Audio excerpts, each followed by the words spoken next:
대장동 개발 비리 사건 항소 포기 후폭풍이 계속되고 있습니다. 노만석 검찰총장 직무대행이 논란 닷새 만에 사의를 표명했습니다. 민주당은 항소 포기에 집단 반발한 검사들에 대해 전면전을 선언했고, 국민의힘은 국회에서 대여 투쟁에 나섰습니다. 황상현 기자가 배종찬 인사이트K 소장과 함께 관련 소식 분석해드립니다. 대장동 사건 항소 포기 논란 닷새 만에 노만석 검찰총장 직무대행이 사의를 표명했습니다. 의미심장한 말을 남겼는데요. 배 소장님, 어떤 의미로 보이십니까? 일파만파될 가능성이 상당히 높을 것으로 보입니다. 그러니까 저쪽에서는 지우라고 하고 우리는 지울 수 없는 상황이다. 네. 그럼 저쪽은 어디겠습니까?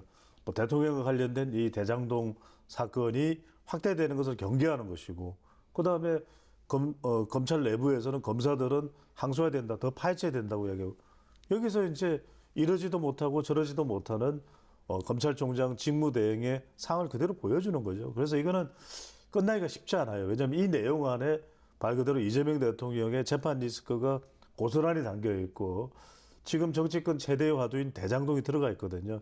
자, 항소 포기를 놓고 말씀하신 대로 여야 공방도 격화되고 있습니다. 민주당의 김병기 원내대표는 모든 수단을 총동원해서 정치 검사들의 반란을 분쇄하겠다, 이런 표현까지 있었거든요. 그러니까 적정 수준이라는 부분을 좀 생각하고 판단해 볼 필요가 있을 것 같아요.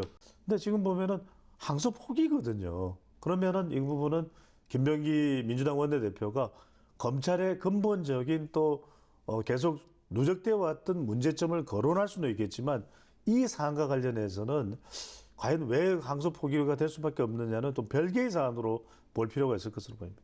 자, 국민의힘 국회에서 대규모 규탄 대회를 열고 대여 공세 수위를 끌어올렸습니다.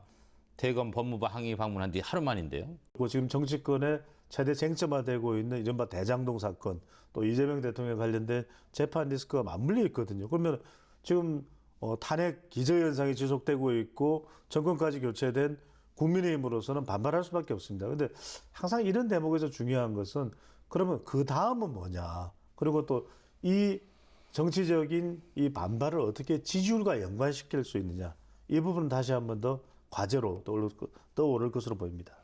여야가 지방선거 준비체제에 들어간 가운데 시도지사들이 서울에 직결을 했습니다. 이재명 대통령 주재 중앙지방협력회의가 있었고요. 국민의힘은 시도지사 연석회의를 열었어요.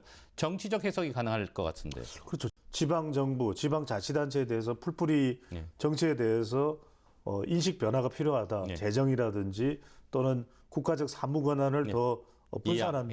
충분히 이해됩니다. 그런데 지금 이 시점에, 그리고 지방의 이 장애계 유권자에 대해서도 영향을 줄 수 있다는 건 다분히 모든 행위라는 것은 정치적인 의미를 담고 있는 거 아니겠습니까? 그러다 보니까 내년 지방선거를 좀 의식한 대통령의 또는 정부의 포석이 좀 깔려 있는 거 아니냐, 이런 또 지적이, 또 의심이 나오고 있는 것이죠.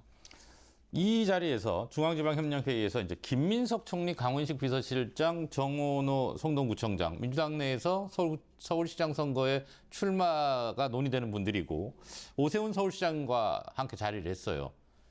이 부분도 관심사일 것 같은데요. 지방선거의 가장 핵심 요충지는 서울이거든요. 그러다 보니까 오세훈 시장, 그러니까 지방선거의 이 성적표가 서울에 달려있다고 해도 가는 아닐 겁니다. 그러면 한 축에 서 있는 오세훈 시장, 그다음에 한 축에는 거명되는 강훈식, 그다음에 김민석 총리, 그다음에 여기에 정원호 성동구청장까지. 그러다 보니까 이 양쪽이 지금 대결하는 구도로 가고 있다. 네, 못한 얘기는 TBC 뉴스 유튜브 채널을 통해서 좀 더 나눠보도록 하겠습니다. 고맙습니다. 감사합니다.